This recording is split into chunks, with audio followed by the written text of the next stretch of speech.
There is a particular kind of silence that exists in a house after a betrayal.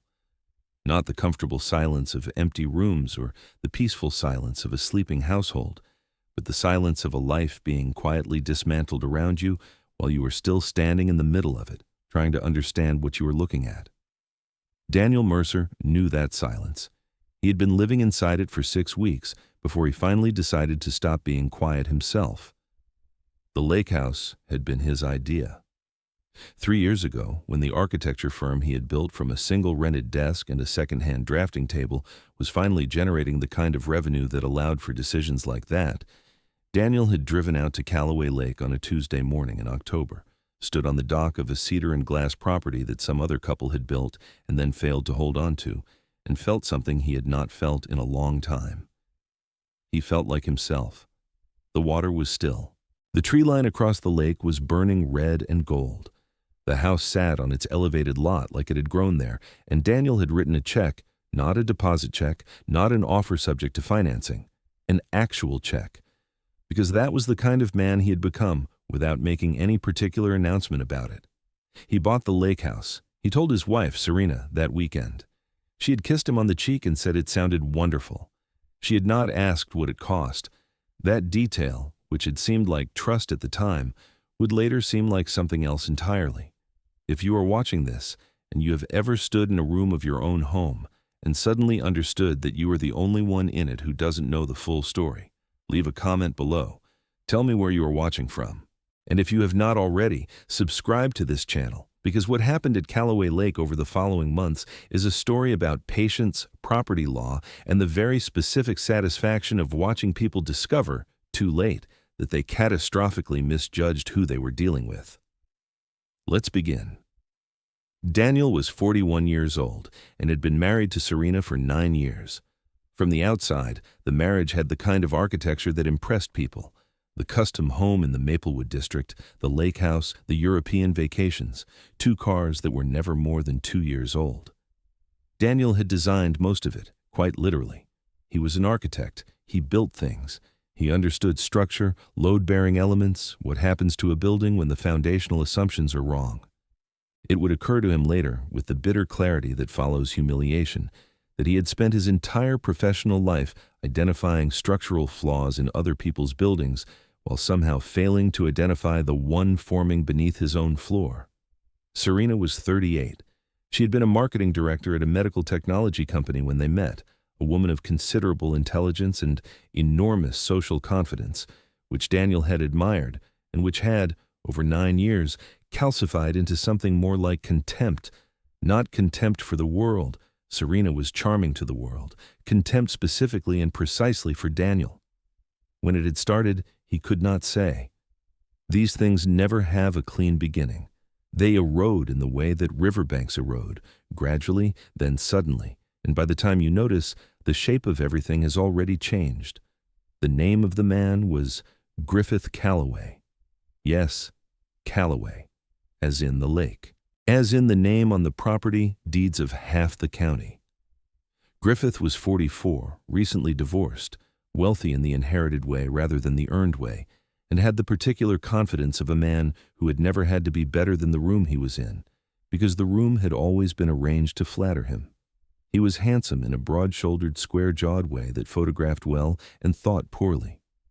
He had met Serena at a fundraising gala 9 months earlier, at a table that Daniel had not attended because he had been in Stuttgart for a week, presenting a commission to a German engineering consortium, work that would eventually become one of the largest projects his firm had ever landed. He had been building the future, as it turned out, while someone else was dismantling the present. Daniel learned about Griffith not through a discovered text message or a lipstick collar or any of the cliches that these situations are supposed to produce.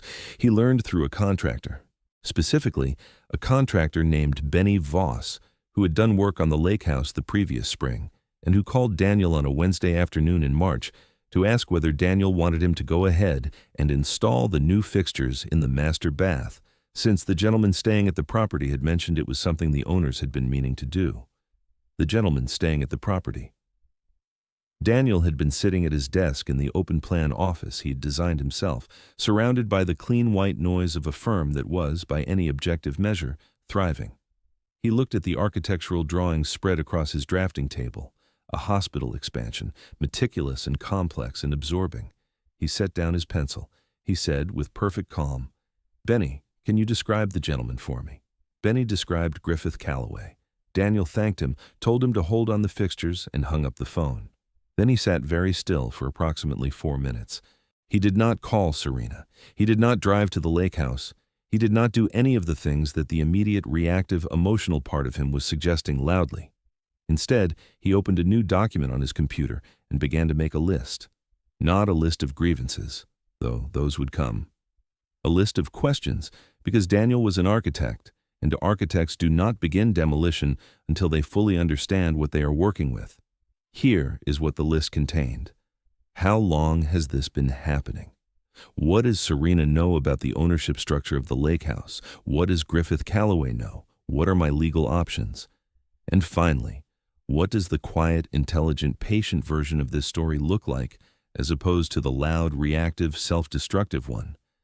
He spent the rest of that afternoon answering those questions. Some of the answers required a phone call to his attorney, a meticulous woman named Carla Dempsey, who had handled the contracts for his firm since its earliest days, and who had also, 7 years ago, drafted the prenuptial agreement that Serena had signed without, apparently, reading with sufficient care.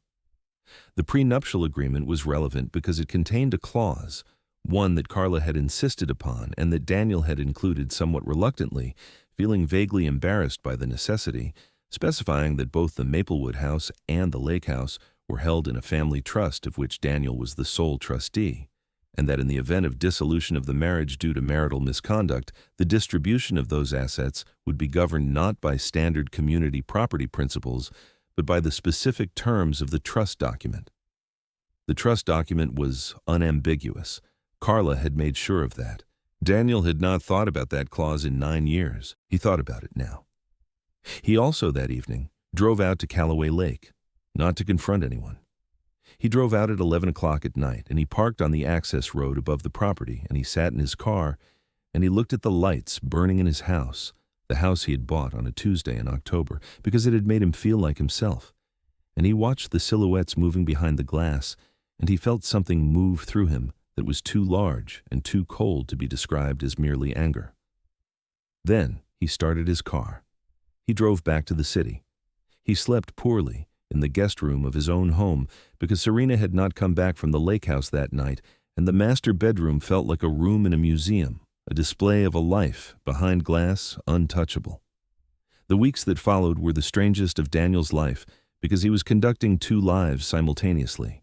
In one life, he was exactly what he appeared to be, a busy, moderately distracted professional, present at dinner 3 or 4 times a week, civil and unremarkable, a husband whose marriage had gone quiet in the way that many long marriages go quiet, in a way that Serena apparently found unthreatening. In the other life, he was building something. Carefully, methodically, without announcement. He met with Carla twice. He met with a forensic accountant named Harold Reyes, who specialized in exactly the kind of financial archaeology that Daniel suspected might be necessary.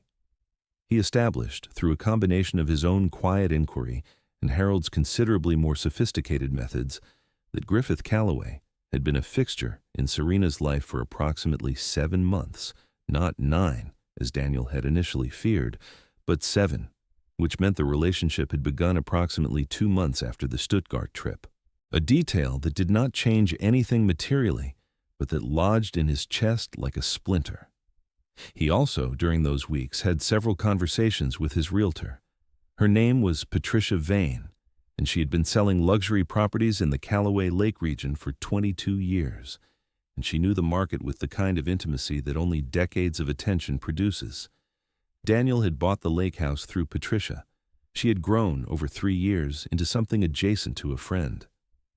When Daniel called her and explained, in the measured architectural language he brought to all his serious conversations, what he was considering and why, Patricia was quiet for a moment, and then she said, "Daniel, you understand that market is exceptionally strong right now.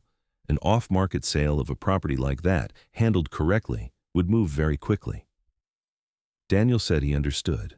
Patricia said she would have a valuation ready by the end of the week. She did not ask unnecessary questions. He appreciated that about her. The valuation arrived on a Thursday. The number was considerably larger than the number Daniel had paid 3 years earlier, for reasons that had to do with a combination of regional development, limited lakefront inventory, and several luxury properties in the area that had recently sold at record prices, one of them to a technology executive from the city who had paid 40% over asking without a second viewing. The market, in short, was doing Daniel a favor. He looked at the number for a long time. Then he looked at it again. Then he called Patricia and said, "I'd like to move forward. How soon can we list?" Patricia said she could have everything ready in a week. Daniel said he needed it in 3 days. There was a brief pause. Patricia said, "I'll make it happen." What Daniel had not done in any of this was tell Serena. This was, he would later reflect, the most difficult part. Not the legal preparation, not the financial documentation, not even the silent, corrosive experience of sitting across a dinner table from a woman who was lying to him and who believed, apparently with complete confidence, that he was too absorbed in his work to notice. The difficult part was the specific, pointed question of his own integrity. Because there is a version of this story in which the quiet preparation is itself a form of deception, a mirror of the deception being practiced against him, and Daniel was constitutionally incapable of not examining that version carefully. He examined it. He sat with it for several evenings. He took it apart. What he concluded was this: Serena had made choices. She had made them knowing the terms of their agreement, both the legal one that Carla had drafted and the human one that marriages are supposed to represent. She had made them in his house at his lake, with a man whose family name was written across the geography of the place Daniel had gone to feel like himself. The quiet preparation was not deception. It was the only response available to a person who intended to handle a catastrophe with dignity rather than theater. Daniel was interested in dignity. He had never been interested in theater. The listing went live on a Saturday morning in April. It was a weekend that Serena happened to be at the lake house. Daniel knew this because she had told him she was visiting a friend named Maura in the Lake District, and the particular texture of that lie, the casual deployment of a name, the confident eye contact, was something he filed away with the other evidence that was accumulating in the organized, well-labeled mental folder he had been maintaining for 6 weeks. He was at the Maplewood house when the listing went live. He poured himself a glass of water. He stood at the kitchen window. He looked at the garden, which was beginning to come back after the winter, and he thought, "This is the moment. Everything before this was preparation. Everything after this is consequence." He did not have to wait long. Serena called at 11:47 that morning. He knew from the first word she spoke, a single compressed syllable of his name, that she had seen the listing. Real estate platforms send alerts. Patricia's listings were comprehensive and beautifully photographed and went out on every major platform simultaneously. The property had, within the first 2 hours of being live, already generated 4 inquiry messages from qualified buyers. Daniel had been informed of this by a text from Patricia at 11:30. He had read it. He had set his phone down. 17 minutes later, Serena called. Daniel, that single syllable, compressed and trembling slightly, like a wire under tension. He said, "Hello, Serena. The lake house is listed." Not a question. An accusation with the grammar of a statement. He said, "Yes." A pause. He could hear in the background the specific quality of quiet that belongs to lakefront properties, the faint lapping of water, the acoustic openness of a space without urban density. She was outside, he realized, standing on his dock. "You listed the lake house without telling me." "I did." Another pause, longer, and in that pause, Daniel could hear her trying to find the version of this conversation that she wanted to be having, the one in which she had the upper hand, the one in which his action was the transgression and her situation was merely circumstantial. He could almost hear the mental architecture of it being assembled, and then, slowly, as the implications arrived one by one, beginning to develop the particular kind of structural failure he spent his professional life identifying. "We need to talk about this. I'm coming home," he said. "That would be fine." She arrived at the Maplewood house at 2 o'clock that afternoon. She came alone, which told Daniel something. Specifically, that she had not yet told Griffith Calloway the full picture of what he was dealing with.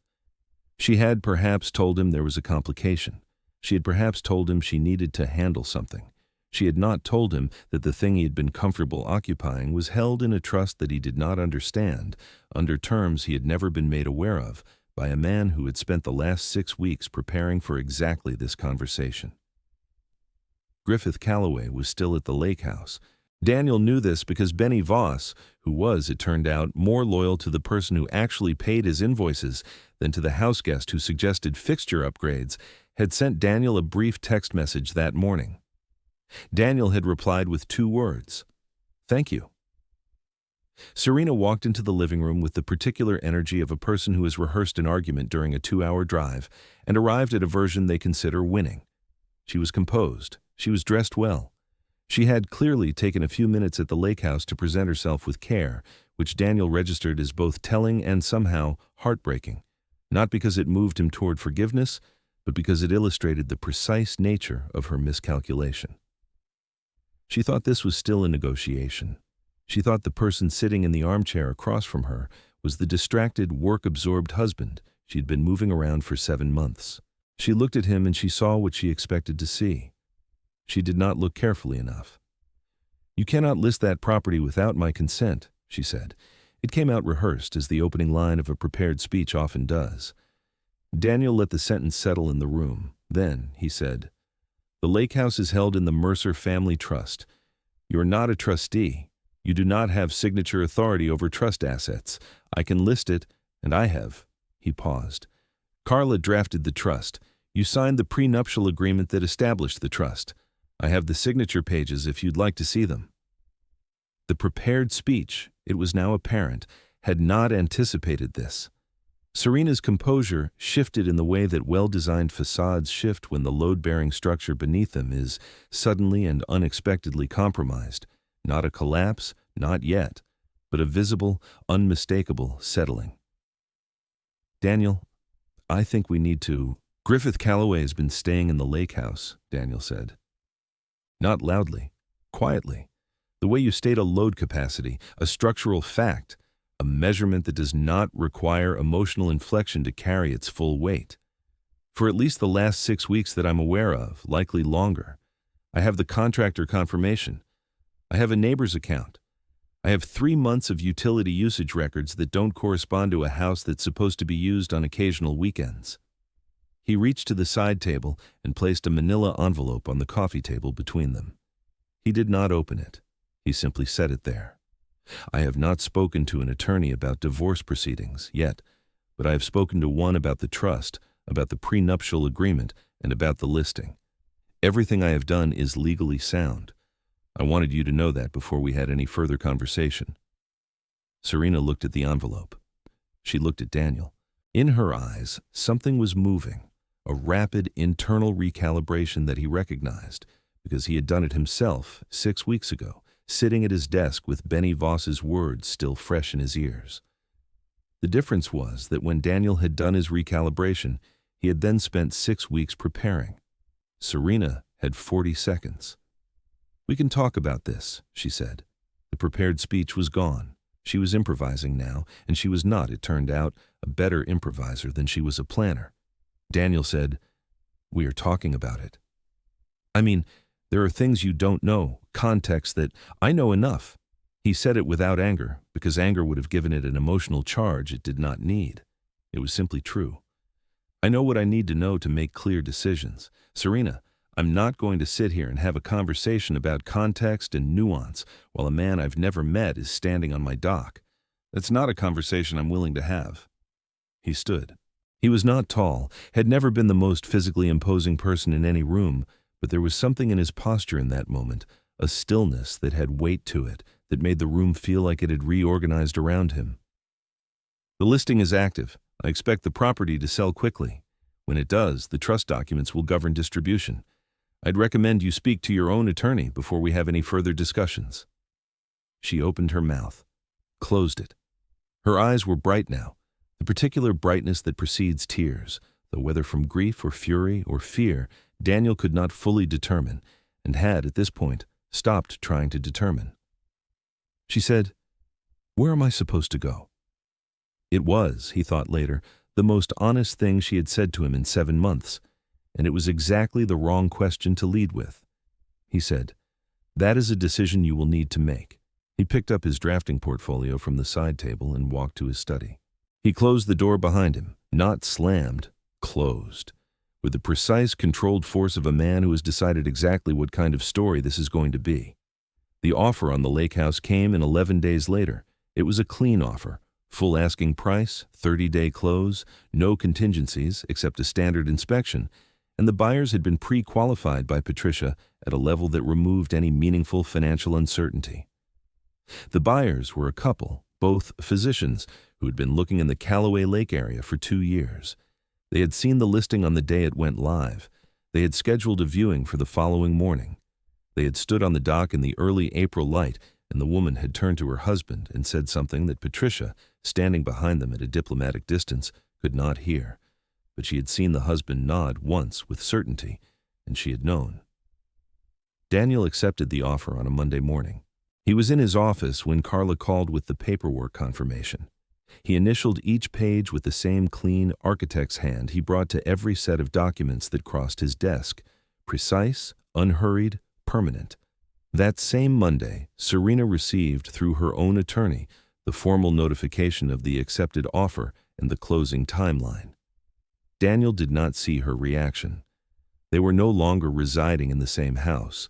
Serena had moved, 6 days after their living room conversation, to the apartment of a friend named Juniper, who lived in the Riverside district and who had, apparently, been aware of the Griffith situation for some months and said nothing, a fact that Daniel noted without particular surprise, because the geography of loyalties in any failing marriage will eventually declare itself completely. She had taken her clothing, her personal items, the contents of a study that had been functionally her own, and the small bronze sculpture of a shorebird that she had bought on their trip to Lisbon 4 years ago. She had not taken the wedding photograph from the hallway. He did not know whether this was oversight or intention. He had not examined it for meaning. Griffith Callaway had learned the full dimensions of his situation in stages, and each stage had been by Benny Voss's informal account. Benny was remarkably well positioned as an intelligence source, given that he was still finishing a bathroom project in the adjacent property, less comfortable than the last. The first stage was the listing itself, which Griffith had learned about from Serena on the day she drove to Maplewood. He had apparently been surprised. He had made some calls. The calls had confirmed what Daniel's legal preparation had been designed to ensure, that there was nothing for Griffith to challenge, nothing to delay, nothing to negotiate around. The trust was the trust. The prenuptial agreement was the prenuptial agreement. Griffith had an attorney, naturally. Inherited wealth comes with retained counsel, but his attorney's review of the documents had apparently produced the same conclusion that Carla had been producing for years, which was that they were meticulously constructed and essentially airtight. The second stage was the formal notice to vacate the property, which had arrived for Griffith as the unlicensed occupant of a trust property currently under sales contract via certified letter from Carla's office. He had 14 days. The notice was courteous, complete, and non-negotiable. Daniel had not written it with malice. He had written it, or rather, Carla had written it on his instructions, with the same architectural precision he brought to everything, the right words in the right order, leaving no ambiguity, providing no surface for argument to gain purchase. The third stage, which Benny reported with the slightly odd tone of a person who has witnessed something they expected, but not at quite this scale, was the morning Griffith Callaway drove away from the lake house in his large black vehicle with 3 bags in the trunk and the kind of expression that men wear when they have discovered, too late, that the room they assumed was arranged in their honor was actually arranged around someone else entirely. Benny had been working on the adjacent property's outdoor shower installation that morning. He had watched. He had sent Daniel a text message that contained only the words, "He's gone." Daniel had replied with a period. He was, at that moment, in a site meeting for the hospital expansion. The architect's scales do not change their measurements for personal news. The work continued. Closing day was a Thursday in early May. Daniel drove to the title company alone. He sat across a conference table from the buyers, who were warm and slightly nervous in the way that people buying their dream property are often warm and slightly nervous, and he answered their questions about the dock maintenance schedule and the winterization requirements and the particular idiosyncrasy of the boathouse lock. He answered them like a person who loved the property, because he had, who had not stopped loving it simply because it had been used against him. He signed the final pages. He handed over the keys. The woman physician said, "We're going to take very good care of it." Daniel said, "I know you will." He shook their hands. He walked out into the May sunshine. He sat in his car in the title company parking lot for a few minutes. The lake house, his lake house, the cedar and glass property on its elevated lot, the dock where he had stood in October light and felt like himself, belonged to someone else now. This was a loss. He allowed himself to feel it as such, without diminishing it and without amplifying it, the way you assess structural damage honestly. This section has failed. This material is compromised. This load can no longer be carried here. You note it. You plan accordingly. You build something else. The settlement process, which Carla navigated with the same meticulous authority she brought to everything, produced a financial outcome that Serena's attorney had contested twice and adjusted his expectations about 3 times, each adjustment moving in the same direction. The trust documents were what they were. The prenuptial agreement was what it was. Serena received what the documents entitled her to receive. Not nothing, because Daniel had no interest in punishing, and because Carla had been quite clear that an attempt to minimize Serena's legal entitlements would both fail on the merits and produce the sort of protracted litigation that served no one, but substantially less than she would have received had the marriage ended in less documented circumstances, and dramatically less than she would have received had the lake house remained unsold and its value been calculated into a standard community property division. The numbers were clear, the process was clean, and it was over in 90 days. The divorce became final in September, 6 months after Daniel had learned from a contractor that a gentleman was staying at his property. 2 months after the hospital expansion broke ground, in a ceremony that Daniel attended wearing the first new suit he had bought in 3 years, standing in front of a project that would, when it was completed in 2 years' time, become the most significant piece of work his firm had ever produced. The project had come from Stuttgart, from the week he had been away when everything else began to unravel. There was a particular symmetry to that, which he noted without extracting too much meaning from it. Symmetry exists in architecture for functional reasons, because a building with balanced load distribution stands, and a building without it does not. He appreciated symmetry. He did not require it to mean more than it meant. There is a conversation that did not happen, and because it did not happen, it deserves to be described. In the weeks between the listing and the closing, Griffith Calloway's attorney had made 2 attempts to open negotiations that his client apparently believed might produce a different outcome, an outcome in which Griffith's occupancy of the property might be recognized as constituting some form of equitable interest, a legal theory so creatively constructed that it bordered on fiction and which Carla had declined to dignify with a formal response beyond a single letter of 2 paragraphs, the substance of which was, "There is no legal basis for this claim, and if you file it, we will respond accordingly." No filing occurred. There is also a conversation that did happen in July at a mutual friend's outdoor birthday gathering in the hills above the city. Serena was there. Daniel was there. They had not spoken since the morning he had closed the door of his study.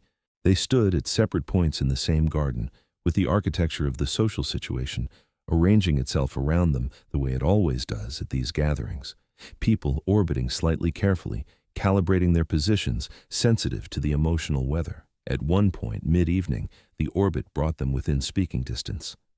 There was a moment. Serena looked at him. She was composed, as she generally was, but there was something in her face that had not been there before, a particular quality of knowing, the way a person looks when they have recently completed a long, difficult reckoning with something they should have reckoned with sooner. She said, "I misjudged you." He considered this. He said, "You misjudged the documents mostly."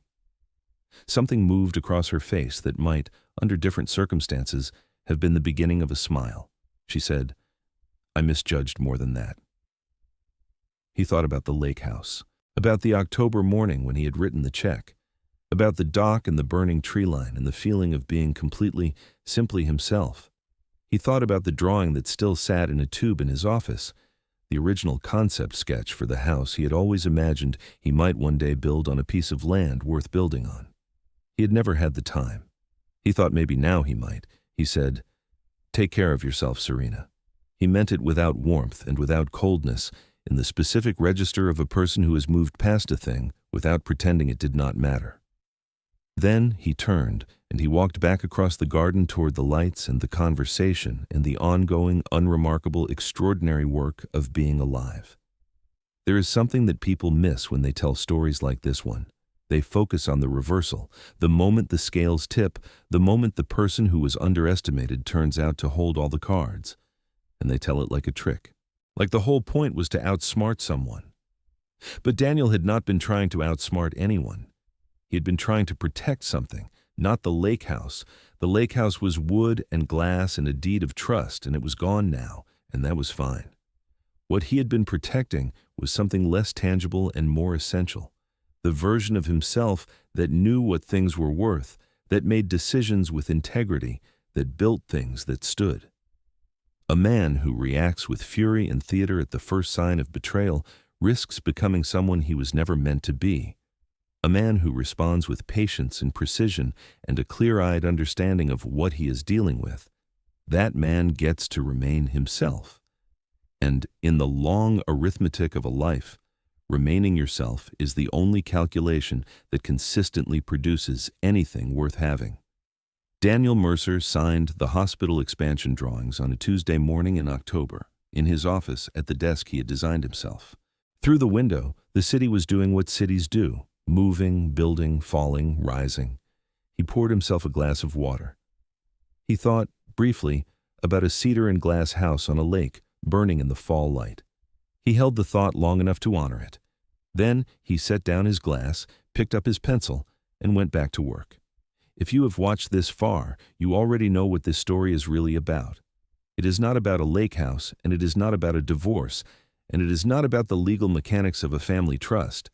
It is about the quiet, stubborn, costly discipline of responding to a catastrophe as the best version of yourself rather than the worst one. It is about understanding that the most powerful thing you can do, when someone has decided you are not worth seeing clearly, is to see yourself with complete clarity and act accordingly. Most people never get that right. Daniel did. And in the end, that was the only thing that could not be taken from him, listed, sold, or signed away. Tell me in the comments, have you ever been in a situation where you had to choose between the reactive response and the patient one? Where you had to decide what kind of story your life was going to be? I want to hear from you. If this story moved something in you, please take a moment to like this video. It helps more people find it who might need to hear exactly this. Subscribe if you haven't already, because the next story we are telling involves a business partnership, a forged signature, and the very particular satisfaction of a man who kept every receipt. You do not want to miss it. Until then, build carefully, build well, and know what your foundations are actually made of.